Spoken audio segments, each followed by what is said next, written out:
Bonjour à tous, c'est Tonton Jean, j'espère que vous allez bien. Dans cette nouvelle vidéo, je vais vous donner toutes les clés pour créer votre programme d'entraînement et donc pour progresser au mieux. Alors on va voir plein de choses, on va voir pourquoi est-ce que le muscle grossit, comment l'obliger à grossir, comment choisir ses exercices, comment équilibrer votre programme d'entraînement mais aussi vos exercices dans la séance et donc comment organiser votre séance. On verra aussi bien sûr le nombre de séances par semaine et le repos. Donc dans cette vidéo, vous aurez tout ce que vous avez à savoir sur ce point. Par contre, si vous avez la flemme, si vous voulez quelque chose de tout fait, n'hésitez pas, nos coachings et nos e-books sont là pour ça.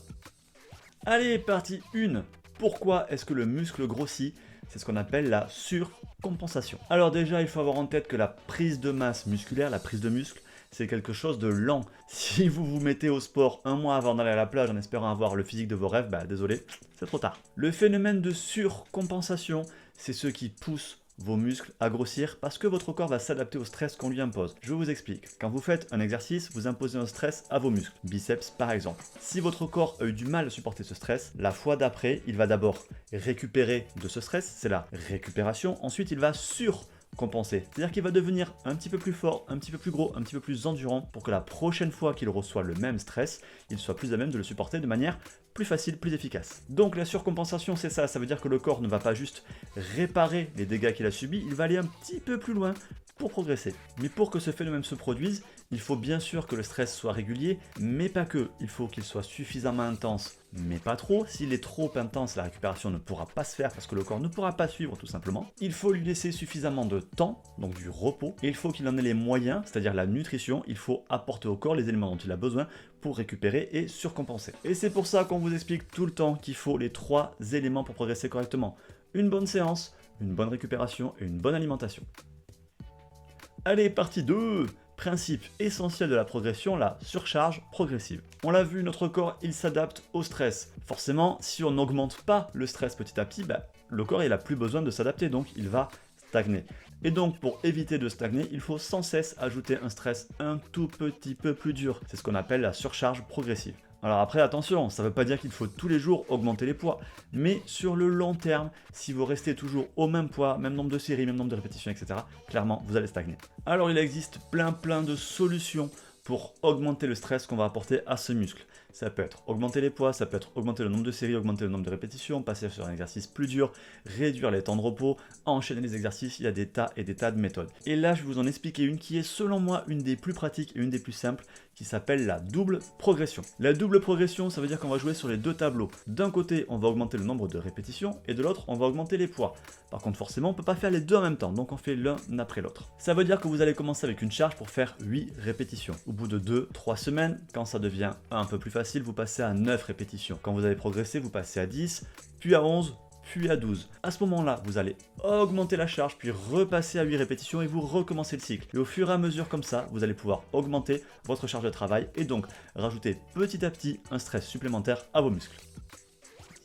Allez, 3e partie, maintenant qu'on sait comment le corps progresse et comment on peut rajouter petit à petit de plus en plus de stress sur nos muscles, on va regarder comment organiser et surtout équilibrer sa séance d'entraînement. Et oui, un des points essentiels en musculation, ça va être de développer un physique harmonieux. Ça veut dire quoi? Ça veut dire que si vous avez des gros pecs et pas de dos, c'est moche. Si vous avez des gros biceps et pas de triceps, c'est moche, etc. Vous avez compris, si vous avez un gros haut du corps et pas de jambes, c'est moche aussi. Et en plus d'être moche, ça augmente le risque de blessure. Si vous avez de gros pectoraux et pas de dos, vous allez avoir tendance à être voûté comme ça en avant. Ça tire sur l'épaule. L'épaule, elle se trouve plus à sa bonne place et donc le risque de blessure augmente. Et c'est pareil pour toutes les articulations. Il faut équilibrer les muscles. Et donc, équilibrer, ça veut dire quoi? Ça veut dire que vous devez imposer à peu près le même stress à chacun de vos muscles antagonistes. Un muscle antagoniste, c'est quoi? C'est un muscle opposé. Les pecs sont opposés au dos. Les biceps sont opposés aux triceps.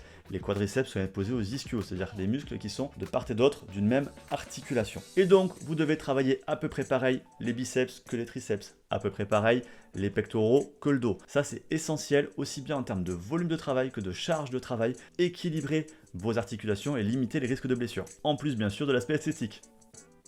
Allez, 4e partie, quel type d'exercice choisir? Les exercices de base ou les exercices d'isolation? Alors tout d'abord, petite définition, un exercice de base, on les appelle aussi souvent exercices polyarticulaires. C'est un exercice qui fait intervenir plusieurs articulations. Par exemple, au développé couché, on va faire intervenir l'articulation de l'épaule, mais aussi, vous le voyez, l'articulation du coude. 2 articulations polyarticulaires. Si on parle par exemple du curl pour les biceps, on n'a que cette articulation qui bouge. ce n'est donc pas un exercice de base. Les exercices de base, comme il faut intervenir plusieurs articulations, il faut aussi intervenir plusieurs zones musculaires. Quand on fait encore une fois du développé couché, on a bien sûr les pectoraux, on a aussi les triceps, on a aussi un petit peu les épaules qui vont intervenir. Et donc ce type d'exercice permet de travailler plusieurs muscles en même temps. Ça a un impact beaucoup plus important sur notre corps, c'est un impact beaucoup plus important pour développer la masse musculaire. À ça, il faut encore ajouter que les exercices de base en général permettent de soulever lourd. Et ça aussi, ça va avoir un impact majeur sur notre masse musculaire. Ça veut donc dire que vous devez concevoir votre programme d'entraînement autour des exercices de base. Et les exercices d'isolation dont on va parler juste après, eux, ils servent d'assistance juste pour boucher les trous et compléter le programme. Et donc, je l'ai dit, les exercices d'isolation, c'est un travail sur une seule articulation en général, c'est un mouvement beaucoup plus localisé.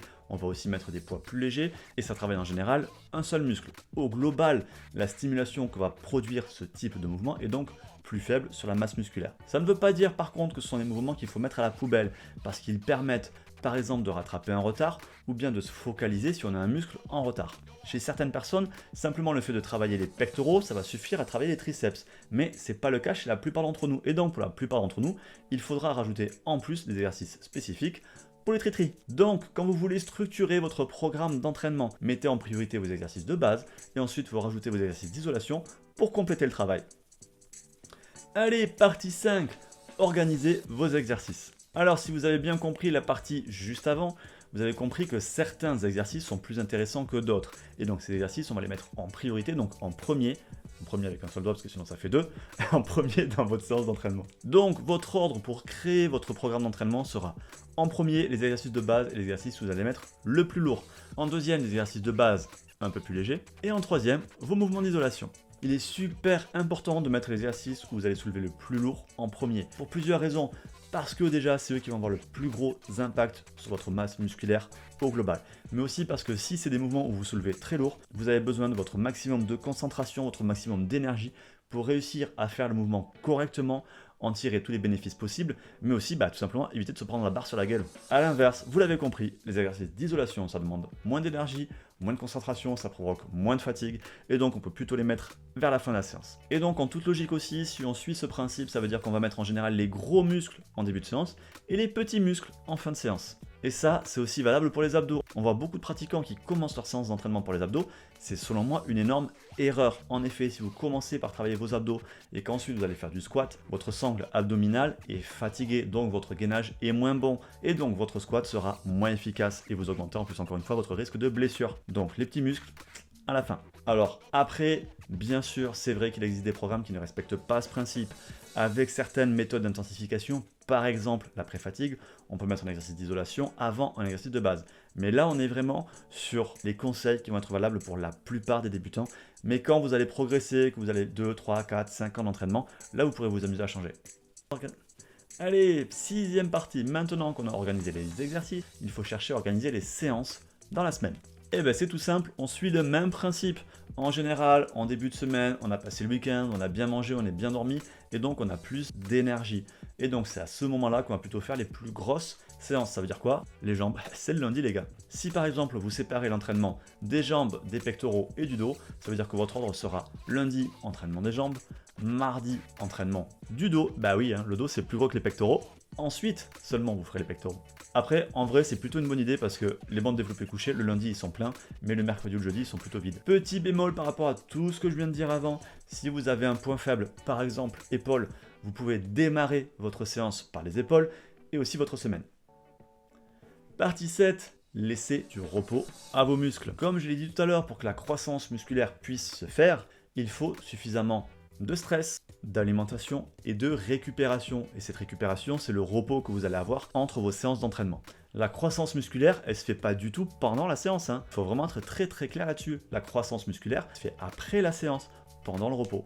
Et donc, il faut avoir un sommeil de qualité et aussi laisser suffisamment de temps entre chaque séance pour le même muscle. Vous pouvez pas entraîner vos pecs tous les jours, ça marchera pas. Enfin si, là je vois en commentaire, il y a des gens qui vont me dire ouais, moi je fais des pompes tous les jours, ça marche. Oui, parce que des pompes c'est un exercice avec assez peu d'intensité, c'est très bien quand on débute. Essayez de faire du développé couché à 80, 90, 100 kg tous les jours, vous verrez, ça marche plus. Donc laissez au minimum entre 1 à 6 jours de repos entre chaque travail du même muscle. Si vous êtes plutôt débutant, vous ne soulevez pas encore très lourd, donc vous pouvez par exemple faire les pectoraux tous les 2 ou 3 jours. Si vous travaillez lourd ou avec des méthodes d'intensification, même laisser 2 jours de repos entre chaque travail de pec, ça suffira pas. Et là, il faudra peut-être carrément laisser une semaine. Et en toute logique, ça nous amène à la suite. La partie 8, combien de séances par semaine? Alors le principe de base, pour progresser le plus vite possible, il faut s'entraîner le plus possible, à condition, encore une fois, que la récupération soit suffisante. Et donc le principe, ça va être de s'entraîner le plus possible en fonction de sa récupération. Et la récupération, elle est propre à chacun. Elle dépend des capacités de votre corps, elle dépend de la qualité de votre sommeil, de la qualité de votre alimentation, mais aussi de l'intensité que vous allez mettre dans chaque séance. Ça dépend aussi du muscle que vous allez travailler. Clairement, il ne faut pas le même temps à votre corps pour se remettre d'une séance lourde de cuisses que pour se remettre d'une séance abdominaux avant-bras par exemple. Pensez à noter aussi que la récupération, elle n'est pas que localisée sur le muscle que vous venez de travailler. Et elle n'est pas que musculaire. Elle est aussi énergétique, hormonale, nerveuse et articulaire. Articulaire, c'est plutôt local. Par contre, tout le reste, c'est global au niveau de l'ensemble de votre organisme. Et donc, pour faire simple, plus vous êtes entraîné dur et plus il faudra de temps de récupération. Quand on prend tout ça en compte, en moyenne, on considère que 3 à 5 séances par semaine sont correctes pour la plupart des gens, avec une fréquence pour chaque muscle de 1 à 2 fois par semaine. Petite astuce pour réussir à tenir 2 séances d'entraînement pour le même muscle dans la semaine, essayez d'alterner et de varier les intensités. Vous faites par exemple votre première séance de pectoraux lourde avec des gros exercices de base, des barres libres, des haltères, etc. Et votre deuxième séance de pectoraux, vous la faites un petit peu plus légère, vous baissez les charges, vous augmentez les répétitions et réduisez les temps de repos. Ça vous obligera à la faire plus légère et là, utilisez un petit peu plus de machines ou de poulies et d'exercices d'isolation. Comme ça, vous travaillez vos pectoraux 2 fois, votre récupération, elle sera bonne. Avec cette vidéo ultra complète, vous avez maintenant toutes les clés pour créer correctement votre programme d'entraînement. Je suis conscient que ça fait beaucoup d'informations et si vous voulez quelque chose de clé en main que nous, on a créé pour vous, qui soit adapté à vos besoins, vous avez nos coachings et nos e-books. Dans tous les cas, j'espère vraiment que cette vidéo vous a plu et vous le savez, si c'est le cas, vous invitez à liker, partager, commenter parce que c'est vous qui faites vivre la chaîne. Pensez aussi à vous abonner, activer les notifications, la petite cloche pour ne pas rater mes futures vidéos. D'ici là, je vous dis à bientôt, faites-vous plaisir, lâchez rien, à plus.